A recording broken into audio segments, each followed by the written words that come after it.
This is the Hidden Killers podcast with Tony Brueski. With licensed psychologist and guest John Delatorre. Before she was arrested, Jodi Hildebrandt, she was a practicing counselor. Many couples now coming out, or individuals, I should say, because a lot of the couples she counseled didn't really end very well, saying that they believe that the practices of Ruby certainly, if not, was the cause of their divorce, certainly played a part in it with the way that she separated spouses, pathologized patients' behaviors as evidence of various addictions that, are not even recognized in the DSM-5, encouraged people to cut off others who weren't living in accordance with her teachings. Just how far off the path did Jodi go as a counselor or a therapist, in your opinion, and from your expertise? Well, it sounds like she was never on a path to begin with. Yeah. There is a stereotype when it comes to individuals who enter into the mental health field that they are the wounded healer, right? That something has happened in their lives. And so being part of the mental health field helps them figure out whatever it is that's going on with them. But the truth is, if you haven't figured your stuff out first, then you're more likely to be wildly inappropriate and find yourself in positions in which you are not engaging in help, where you actually are committing the harm that you swore not to commit. How did Jodi manage to continue going on for so long? I mean, literally, she just surrendered her license in the last couple of weeks here.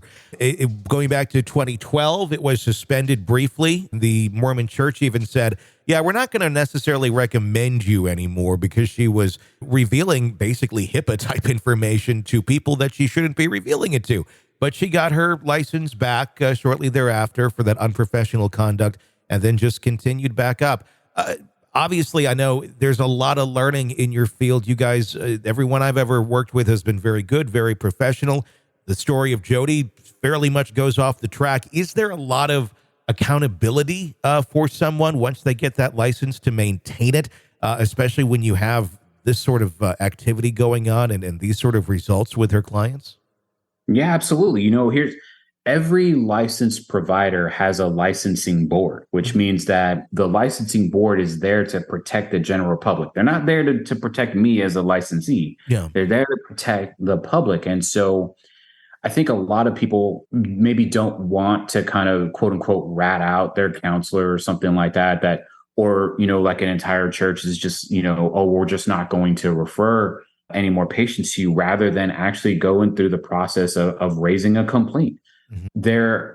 She is not unique. I want to be clear about that. There are thousands of counselors and other mental health professionals that are often put up on charges by their licensing board because of these kinds of issues. There is graduated ways of punishing these individuals it isn't necessarily, this is the first one, so that means you're going to get your license taken away. But it's one of those things that if you are concerned about how your counselor, therapist, psychologist, psychiatrist, whoever, if you're concerned about how they're practicing, then you need to raise a complaint, because the licensing board isn't going to know what's going on unless you tell them. Sure.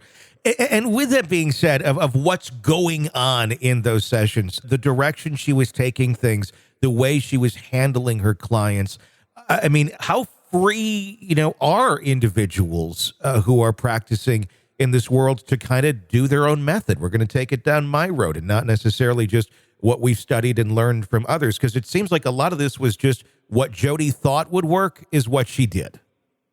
Yeah. So initially, during the early part of your graduate training, you select a theoretical orientation as a therapist. This is a lens through which you're seeing everybody's problems, and you're seeing kind of how humanity unfolds. Some individuals have integrated, right? So they take pieces of all different kinds of theories and mold it into one. Some are sort of thinking more esoteric, right? So they start having their own opinions about how life is supposed to be and how decisions should be made.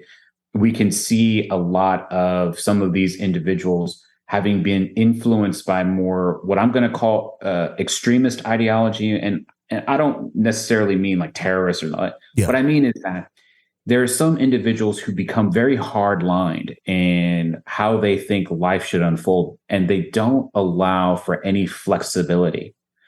They don't allow it for themselves, and they're certainly not going to allow it for any of their clients. And the more siloed they become, right? So the more isolated that they are from hearing opposing views and learning more about alternative theories as to what's going on within someone, the more likely they are to become even more solidified in that ideology, in that thinking. So you don't have a way of being checked. And she would definitely be someone that would only communicate with people who already believed like her. Mm-hmm. So she probably never really interacted with someone who would say, no, I don't think you're doing the right thing, or having a consultant that she could say, and she could go to if she's having a difficult time, because it doesn't sound like she ever thought she was wrong.